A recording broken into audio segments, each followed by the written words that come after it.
दोस्तों इस वक्त मैं मौजूद हूँ 40 फुटा रोड पे। 40 फुटा रोड के बारे में आप सब लोग जानते हैं कि ये रोड अब खाने पीने के होटलों के लिए बहुत मशहूर हो गया है। वो एक अलग न्यूज़ है। अभी मैं जिस न्यूज़ के लिए आया हूँ वो ये है कि 40 फुटा रोड पे इन दिनों जो ये पूरा रोड है वो लगभग 1 किलोमीटर की रोड है।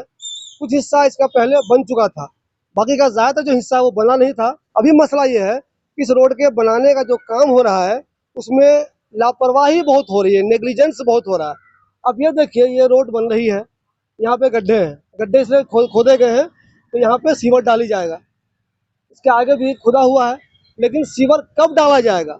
एक तो बहुत से लोगों का एतराज़ है कि बरसात में इन्होंने काम शुरू किया, और बरसात में अगर काम शुरू कर भी दिया तो जो प्रिकॉशन किसी भी काम के लिए होता है, दिल्ली के दूसरे इलाकों में जाएंगे तो क्या अगर कोई रोड बनती रहती है, कोई काम होता रहता है, या एमएलए कोई काम करवा रहा हो, या काउंसलर कोई काम करवा रहा हो, या कोई दूसरी एजेंसी कोई काम करवा रही हो, तो क्या वहाँ पे जो लोग ये काम करवाते रहते हैं वो प्रिकॉशन लेते हैं या नहीं लेते हैं? बिल्कुल लेते हैं। अब मेट्रो का काम भी देखिए, जहाँ भी मेट्रो का काम होता रहता है वहाँ प्रिकॉशन लिया जाता है, बोर्ड लगा रहता है कि यहाँ कार्य प्रगति पर है, होशियारी से निकले, देख के निकले, ये काम फलां साहब के द्वारा किया जा रहा है।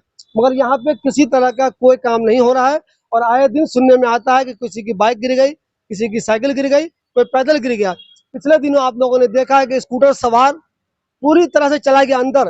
10-12 फीट का ये गड्ढा है जिसमें कोई आदमी पूरी तरह से चला जाए अंदर, सोचिए क्या बीती होगी उस पे। वो लड़का चूंकि लंबा था, उसने हाथ बाहर किया तो लोगों ने किसी तरह निकाल लिया, लेकिन उसकी जो स्कूटर थी वो ऐसी डूबी कि नजर ही नहीं आ रही थी कहाँ चली गई। फिर बहुत देर की मेहनत के बाद उस स्कूटर को निकाला गया।